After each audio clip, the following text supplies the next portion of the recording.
So we went to see Wayne Brady, and he said at the beginning of this thing that he was basically pulling the entire act out of his butt. He's like, none of this is planned or scripted. I don't know what I'm going to say. And he played off the audience to sort of pick all that. Anyway, it was a great show. But before the show, we went to a restaurant. We got to the restaurant, and you ever have an experience where like nothing is right? Literally nothing is right. And I'm not one, like if something's off or wrong, I tend to be like, you know what, no big deal, it's fine. Overlook it, that type of deal. Love overlooks it. And let's face it, people in the restaurant industry have gone through so much over the last couple of years. But everything we order my beer, and it's like half of it is foam. And then we order our food, and it's wrong. Everything's wrong. 3 out of 4 people, everything's wrong. Order meat, and it's ask for it medium rare. It comes out like a hockey puck, right? You order cheese on top, the wrong cheese. Ordered sweet potato fries. They were regular fries. Everything was wrong. Then they came out and brought all of our replacement food. It's all wrong. It's all wrong, right? So the whole thing is just completely wrong, right? And so we said something, they gave us the free meal. They were amazing about it. And I know these things happen, right? And I hate to be someone that complains about anything. We are so, it's all good. Don't stress it. Hey, death is defeated. Death is defeated. The king is alive. But now I think about that whole experience and how some people react when things don't go their way.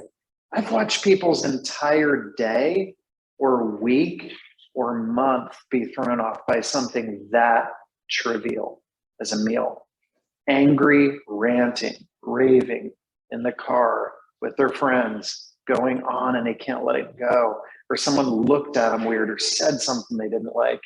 And then they carry that sort of bitterness, anger, frustration, just can't let it go, right?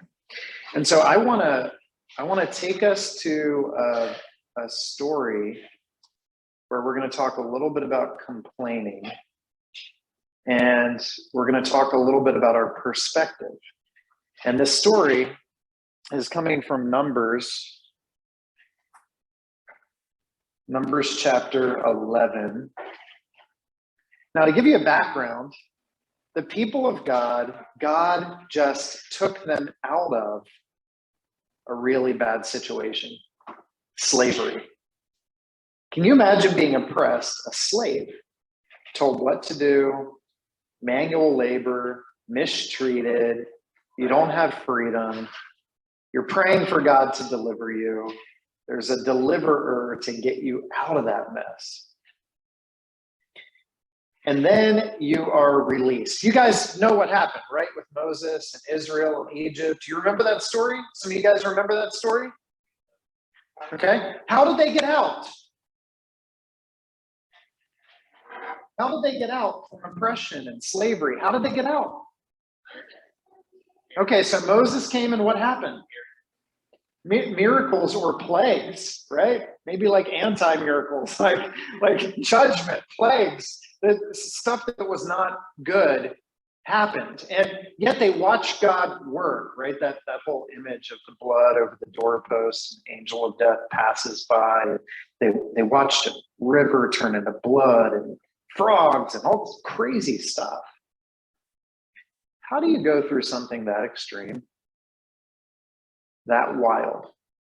You watch God work in such a supernaturally profound way to get you out of the mess that you're in. And then after he gets you out of that, you find yourself again complaining. Anybody been there? You watch God working in such a remarkable way, and you come out of that and you're moaning, complaining, frustrated, negative. I've been there. How could we, after all that God's done, lose our perspective? But we do, don't we? Lose our perspective. Numbers 11, here they are. They had escaped oppression from Pharaoh. They had escaped oppression. Here they are. And the people complained. The people complained in the hearing of the Lord about their misfortunes. And when the Lord heard it, his anger was kindled, and the fire of the Lord burned among them and consumed some outlying parts of the camp. Then the people cried out to Moses, and Moses prayed to the Lord, and the fire died down. So the name of that place was called Taberah, because the fire of the Lord burned among them. Now the rabble that was among them had a strong craving, and the people of Israel also wept again and said, get this, oh, that we had meat to eat. Now later on, we're going to get there. You're going to discover, if you don't already know this part of the story, God is literally making it rain baguettes. like you've got bread dropping out of the sky to provide for people that were wandering through wilderness and had nothing to eat. And they're going this, they're saying this. We would like some brisket.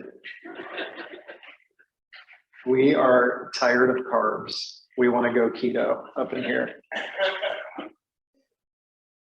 And then they said this, right? And it's funny how our memories are. They said, we remember the fish we ate in Egypt. Get this, it cost nothing. They were slaves. We remember the free fish, the cucumbers, the melons, the leeks, the onions, and the garlic. But now our strength is dried up and there is nothing at all but this stupid bread. Okay, any of you had this conversation with God before? Like maybe the details are a little different, but you've had this conversation with God? You've been there? We can be hard on them, but come on, you have done this, right? I have done this. Now the manna was like coriander seed, and its appearance like that of bdellium. The people went about and gathered it and ground it in hand mills or beat it in mortars and boiled it in pots. And they made cakes of it. And the taste of it was like the taste of cakes baked with oil. When the dew fell upon the camp in the night, the manna fell with it. Moses heard the people weeping throughout their clans, everyone at the door of his tent. The anger of the Lord blazed hotly, and Moses was displeased. Moses said to the Lord, why have you dealt ill with your servant? And why have I not found favor in your sight that you lay the burden of all this people on me? Did I give birth to these people? Carry them in your bosom as a nurse carries a nursing child to the land that you swore to give their fathers. Where am I to get meat to give to all these people? For they weep before me and say, give us brisket that we may eat.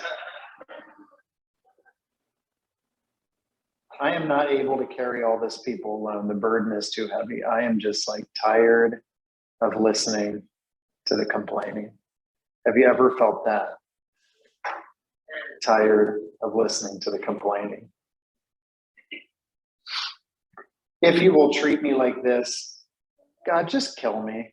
I just want to die. If I find favor in your sight that I may not see my wretchedness. Okay, let me ask you this. What are you most likely to complain about? Bad drivers. Bad drivers. What's the biggest thing you complain about? Bad drivers. What else? Oh, there you go. I get this one freaking day off and it's got to rain. Okay, the weather on my day off, drivers. Yeah. Were you going to say something, Ray? When Natalie cries. Yeah. Okay. Brothers and sisters. Yep. You got people who watched God rescue them. Can you think of a time in your life where you cried out to God for help and you're still here? You're still here. At a time in your life, you wondered, like, am I going to make it? God, help me, spare me, save me, rescue me from this. I'll do anything. And you're still cooking. Have you watched God work miraculously in your life? Have you seen God work in your favor in ways that you look back and go, wow, thank you, God. Look at what you've done for me. Can you relate to that? Have you seen God work in your life? Yes? Yes? Okay. And yet we find ourselves looking back. We got weird memories too, right? We find ourselves looking back, and they literally look back at slavery and oppression as if it was better than their liberation, than their steps toward the promised land and freedom, than their new life and their new potential.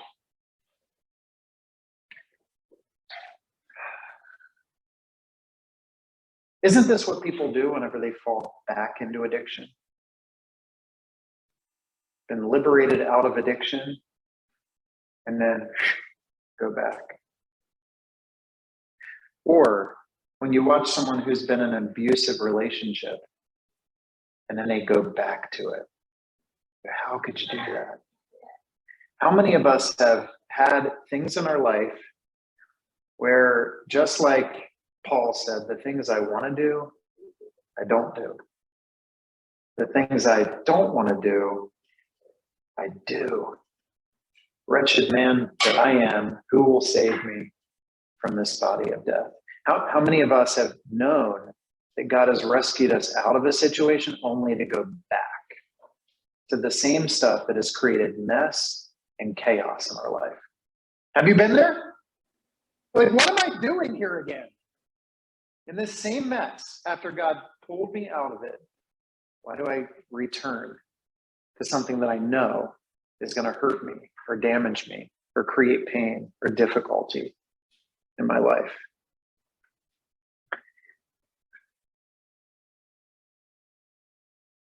And then I think about what God has called us. We're coming off of Easter. Everybody felt like a high last week. I'll tell you this, it's one of those few weeks that I see people that all year long, I never see them say anything about God. They never even reference Jesus. And then there are these like beautiful memes with images of an empty grave and verses and this talk about Jesus. It comes once a year and gone, right? It's like, don't even see them mention it or reference it again the rest of the year. And I just thought, how often do people pray, God, save me, rescue me, forgive me, and then he rescues them and then they forget, right? It's almost like rather than falling in love with Jesus, we like use him. We like see God as an option. See God as one of many options. Essentially, right, it's like the church in Revelation. It's like, you do all these things, but I have this one thing against you. You left your first love. Like, return to me. Remember what we had. This love, this relationship that we had. Like, I want that. I want that with you. I think of faith as like, my goodness, I don't think that God wants to be just an option. I think he wants us to know him, to enjoy him, to be in a relationship with him, to be close to him. Do you feel close to God? But we drift, right? You've heard the songs, right? Like prone to wander. Lord, I feel it. Prone to leave the God I love. And I don't think most people, even the churches in Revelation, I don't think they wanted to drift away from loving God. But I can tell you personally, I've been in a place where I'm like serving God and I forget to enjoy God. I'm doing things to help other people. And then I'm like, when's the last time that I just sat with God? When's the last time I prayed? People should naturally share what they're enjoying. Wouldn't it be sort of, if I'm sharing with you, don't you want to know that this is real in my life? I actually love and enjoy Jesus. Not just given like moral lessons or lectures, but there's a person that has so captivated my heart. And I want you to know the hope and the joy that I'm experiencing. But we can drift real quick. God rescued us, but now my focus, my gaze is on money. My focus, my gaze is on my job. My focus, my gaze is on people, the situations. We can drift. And I don't think it happens quick. I think it's real subtle drift away from what matters the most or who matters the most. We can do it very quickly. And we find ourselves into grumbling and complaining because our eyes move from here over here, just a little bit off. We fix our eyes on Jesus, the author and the perfecter of our faith, the joy set before him. He's the goal, he's the prize, he's the aim. Jesus is life, Jesus is Lord, Jesus. Like, look at him, and then everything else becomes clear, right? It's that whole seek first the kingdom, seek first the king. I am your life. Apart from me, you can do nothing. You wither up and die. Like, I'm it. Look at me. And then we go this direction, and we start going this direction, and all of a sudden it's like distraction, right? Worry, concern, anxiety, people, situations, and we lose our focus, just like Peter, right? You know that story of he's walking on the water and he gets his eyes off of Jesus and he sinks. Is that you? It's me. I find myself going, you know what? The times where I'm enjoying Jesus, I'm looking at him, I'm finding hope, I'm pausing to rest, I'm taking time to pray, listen, be directed by God. I feel peace. I feel happy. I feel clear. I feel love. I don't need other people to make me happy. I'm happy, and now I'm just loving them. I'm just enjoying other people. I feel a clarity. And then all of a sudden I find myself Tuesday forgetting.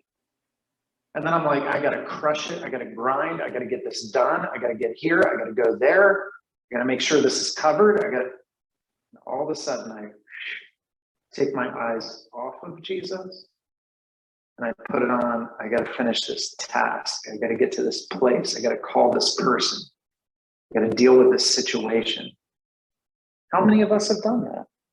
And we find ourselves moaning and complaining about our circumstances.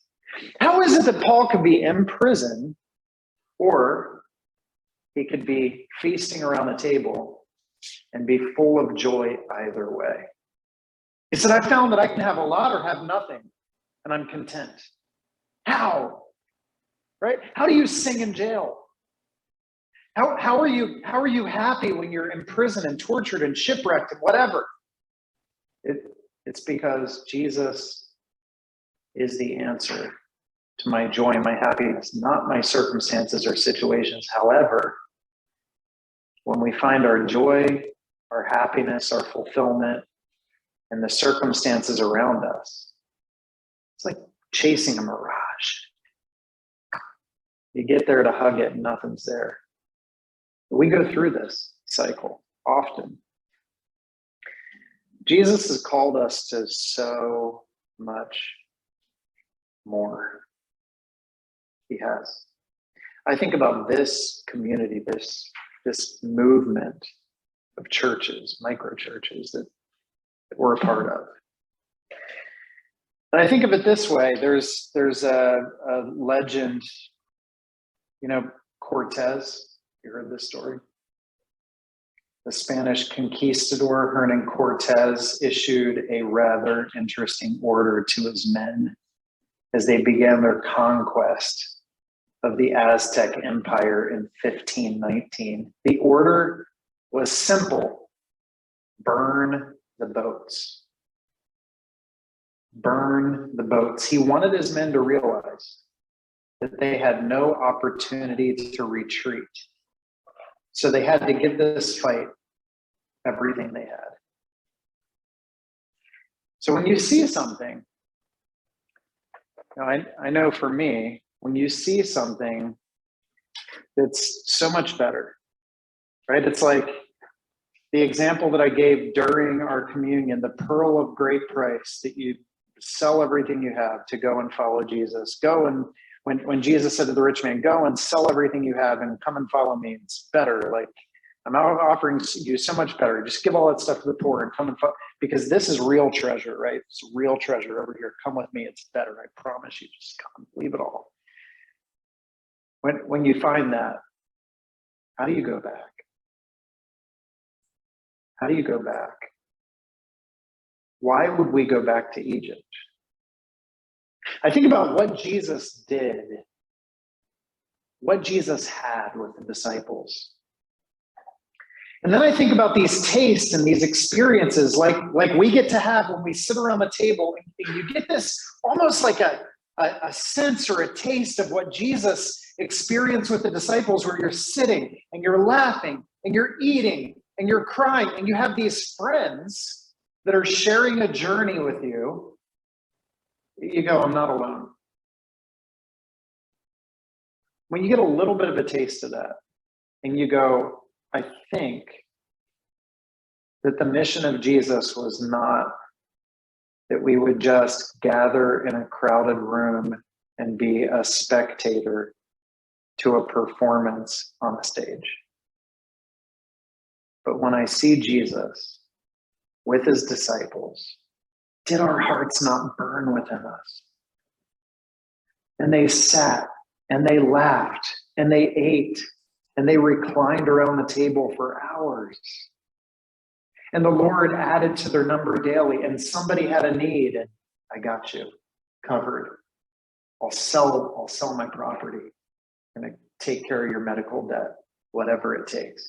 When you get a taste of what real Christian community and mission could look like, why would you want to go back? And so I think for us, there are these moments. I know in the NRC journey, for me, early on when I went, we got to burn the boats, like Cortez said. For me, there's no going back to let's just gather a crowd and try to be a rock star on a stage in front of a bunch of people. I'm going, I have this vision of what if people actually knew each other, loved each other, shared a table together, helped their neighbors, blessed their community? What if every single person was able to understand their gifts and use them, and not just feel like they're watching other people, but they're living it? What if we got to experience that? How beautiful would that be? So I had this image of what the church could be, and you guys are living it. We get to live this together. We're doing it right now in this room where we get to eat breakfast together and talk with each other and hang with each other and experience real community and go, who do we know that needs hope? Who do we know that needs friends? Who do we know that needs a hug or a word of encouragement? Why don't we live that out together? When you have that vision, I remember there have been times in this journey, and some of you might know this story, but I've had at least three separate times where NRC was in this spot where we're struggling a little bit financially. Not a lot of people are showing up to some of our larger group gatherings, things like that. And then I get a call. Hey, Mike, just hear me out. I know you're doing your thing with your micro church, missional communities, whatever, but I'm about to retire. I got this church of 4,000 people. It's this really cool city, Austin, right? It's like, hear me out. The brisket's awesome. I got a brisket thing today. The brisket's awesome. We got this great opportunity. I feel like you could lead this group of people. And I also think you could take this whole mission thing and infuse that into this crowd of people, and you could mobilize all these people to go out on mission. He's like dangling this in front of me. And I remember getting this vision of the promised land, which, by the way, when Moses and the people were going toward the promised land, along the way, was the wilderness easy? No. Was it difficult and hard? Yes. But they had a vision of what could be. We can go out of slavery and we can go into the promised land. They had this vision of what could be, and they were driven to go forward into something more, into something better. And what is our temptation? It's to regress to what is comfortable and what is known. But when we have a vision for what is possible, what is more, what is the promised land, what could we be? And so I remember that carrot being dangled, and I remember having said, I could never go back. We burned the boats. I could never go back. It's easy to say that when you're not offered something that is potentially very safe or comfortable, or provides you with the financial resources, or on the outside of the people around you, it looks successful. You look like you're doing a great job, right? If I tell people we've got this decentralized movement of communities, churches, house churches, micro churches, pub churches, coffee shop churches, people doing stuff all over the area. If I say that to the average person out there, they're going, what? Huh? What is that? Is that a cult? What is this? Like, I have no idea, super confused. But if I go in today's culture, I lead a church of 3,000 people, 4,000 people, whatever. People are going, oh, wow. Because numbers, size, money looks like success in our culture, right? But I know that that's going back to Egypt. I know that standing in front of a crowd of people and looking impressive is not the vision that Jesus had for what a faith community could look like. And so I felt so relieved to go, you know what? I always said I couldn't go back, but I feel really happy knowing that I actually meant it. And I told that guy no. I told the next person that asked me no. I felt like I so desperately yearn and want so much more from the family of God, so much potential of what we could be. And we've got to press on toward the prize, toward the goal. Look at Jesus, invite other people around the table, see what could be possible. You guys are able, with the same Holy Spirit that raised Jesus from the dead, you guys are filled with that Spirit, able to be and to share good news with your coworkers, your neighbors, your friends, to press on for something more. And there will be temptation to be like, you know what? It's easier to just show up at a place and watch some other people on a stage. But my vision isn't, and my story isn't about patting myself on the back. Really, everything we're doing is the opposite of this self-promoting, prideful, arrogant, large, up, build the Tower of Babel. It's out. It's empower every person to live something better and more beautiful. It's moving toward what I believe is the promised land of people gathering from house to house like the early church did. And they met in each other's homes, and the Lord added to their number daily. I've got this vision of what if each and every one of you We're able to open up your own homes and gather in public spaces and go out in nature and see other people's lives transformed. People that didn't have hope, have hope. People that didn't have a friend, have a friend. People that were confused, starting to have occasional light bulbs go off. And you get to be a part of, wow, this is really cool that I'm watching God work and I get to be a part of this. I'm not just a spectator, because we live in a culture where we love to watch Netflix. I like to watch Netflix.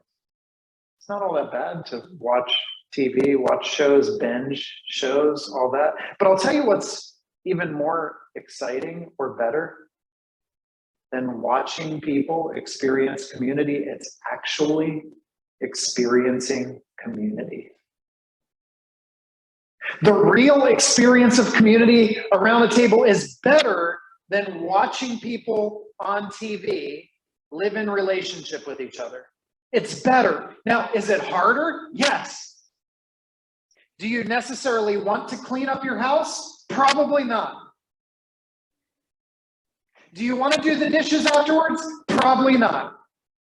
Do you want to have to work through and sort through interpersonal conflict and so-and-so getting upset at so-and-so and having to navigate all of the chaos and drama that comes with real relationships? Probably not. Okay? It's going to be difficult at times, but it's better. It's better to experience something that's real than to watch something that's performed.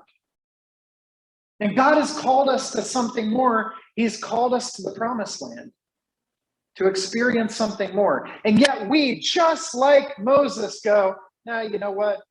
I think we just want to go back to where we got free fish and cucumbers and melons and brisket. Could you give us that? And God's like, I'll give you what you need.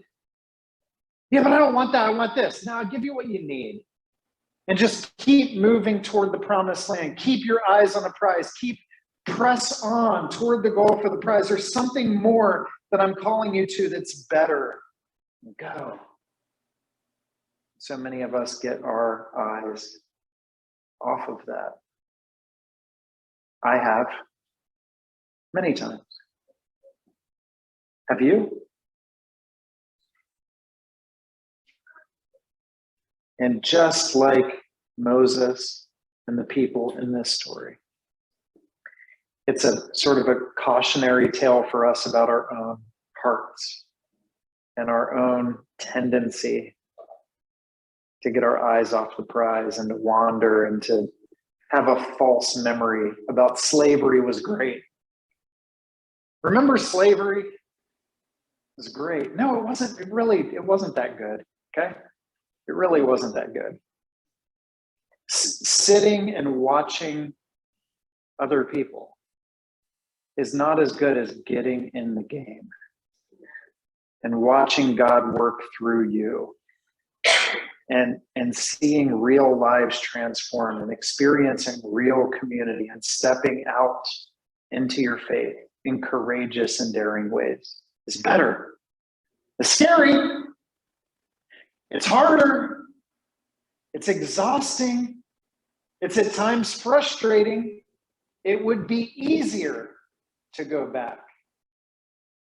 In fact, many times you don't even quite know what you're doing. What am I even doing? Is this even making a difference? Are we even going to find the promised land? I feel like I'm just wandering for 40 years. The crap is going on. Have you felt that? And so in those moments of year 34, can we go back to Egypt? That's how we feel sometimes. I've been trying and it's not working. And I feel like I want to regress and just give up and go back to what is familiar. And God's going, no, I got more for you. Don't quit. Move forward. Press on. Don't go back to Egypt. Don't go back to slavery. I got something better for you. Keep your eyes fixed. Keep moving forward. I might drop a couple baguettes along the way. promise you it's going to be worth it. And don't be seduced.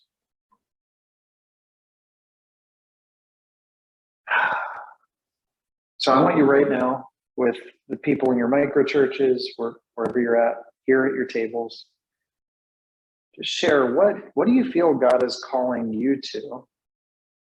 And what's your temptation to not do it? Like how does the enemy try to keep you from stepping out? Share with those around you. If there's only a few of you at a table, join some other people. Team up together. Online, put it in the chat. What do you feel God is calling you to? And what's the temptation to go back to Egypt for you? Go.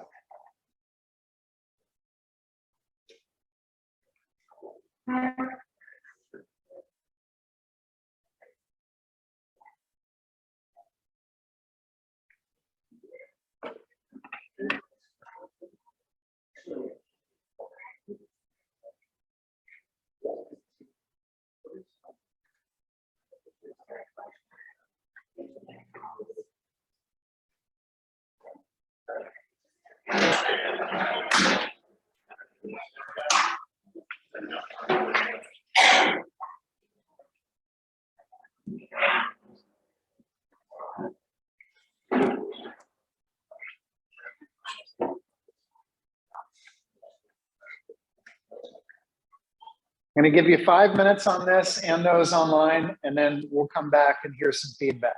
5 minutes.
It's so hard though to stay in that place because without shit, when you see any sheep in the studies.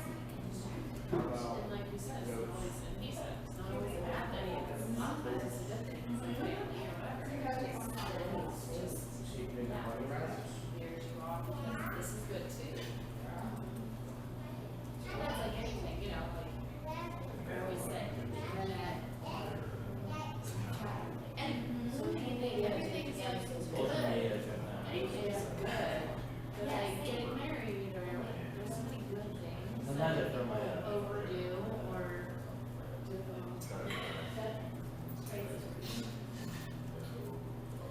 I don't know, just to say like that. As long as you've got everything else is icing on the cake. And you're centered in that, and then everything else is just extra.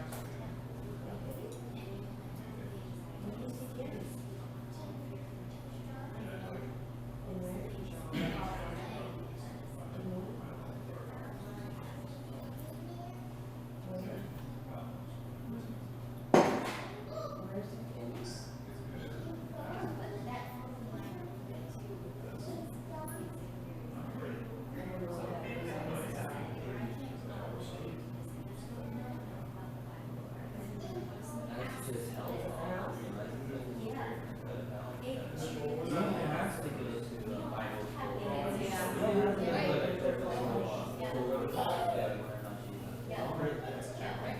And if you don't know, you say, no, I don't know, let's look at it together, let's figure it out. And you learn better that way. I'm saying it so many times before, yeah, I don't know, yeah. Let's do it together, let's, let's look into it and check it out. We'll meet up next week and we'll talk about it, whatever, right?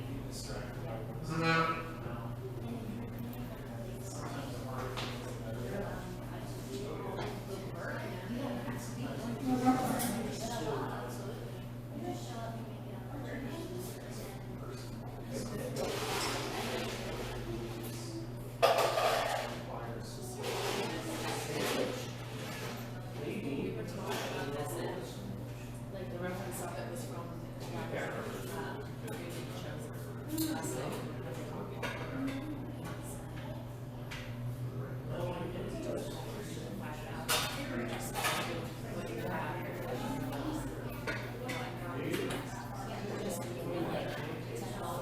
Show up for yourself to and say, I was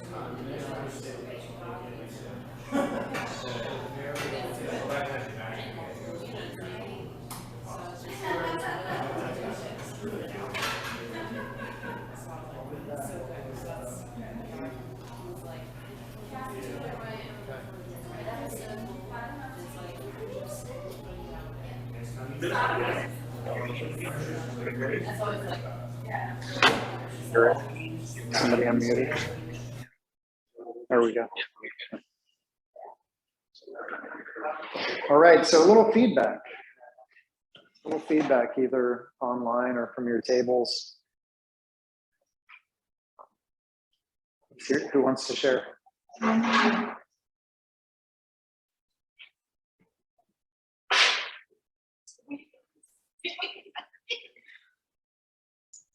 us, one of the things you said was complacency. Mhm. And then the other part would be, getting my feelings hurt. Yeah, Right? yeah, yeah.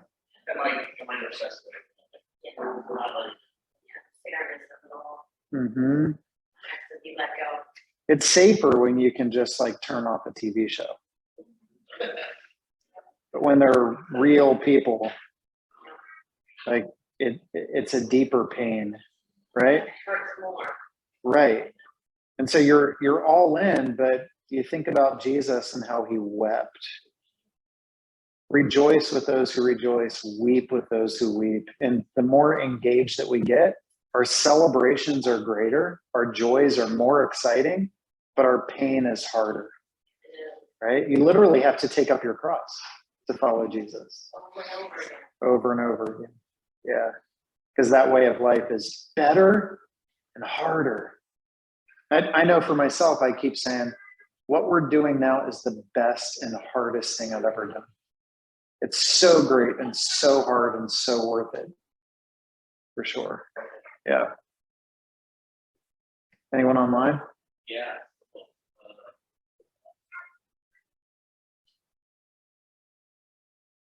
He may be calling me to address the elephant in the room of certain kinds of family members, especially somebody who this person is sharing a trait with someone that she's afraid that it'll be ugly or she'll reject it, etc.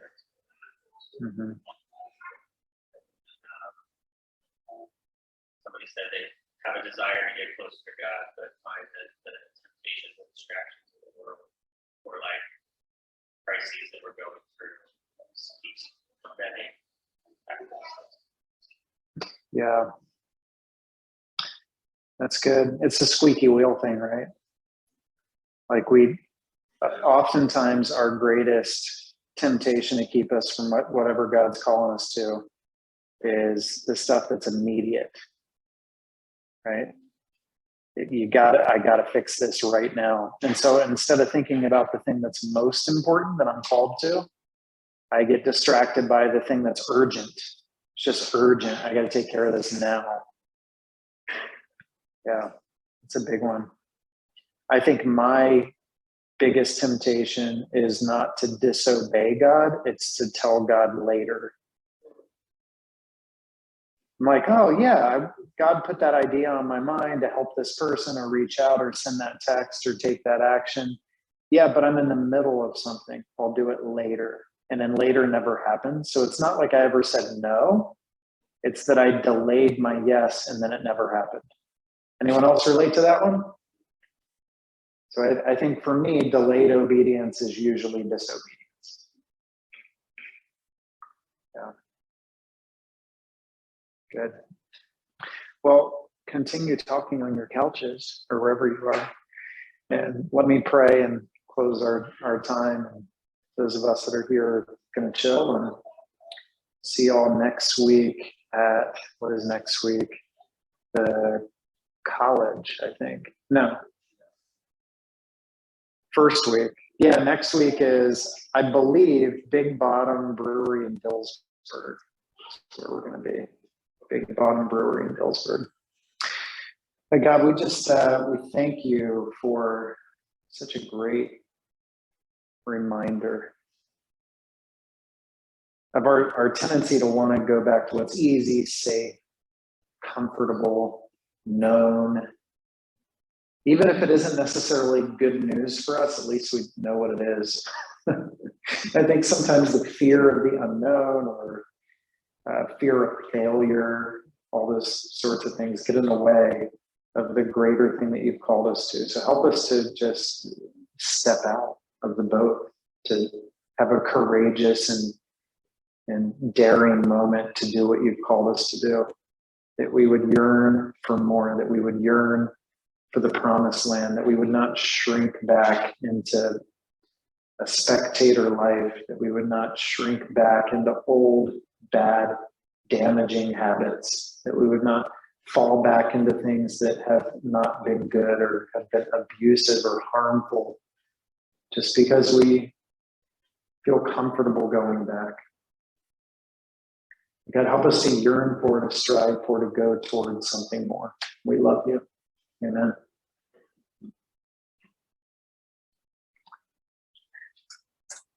Bye, guys. Say bye.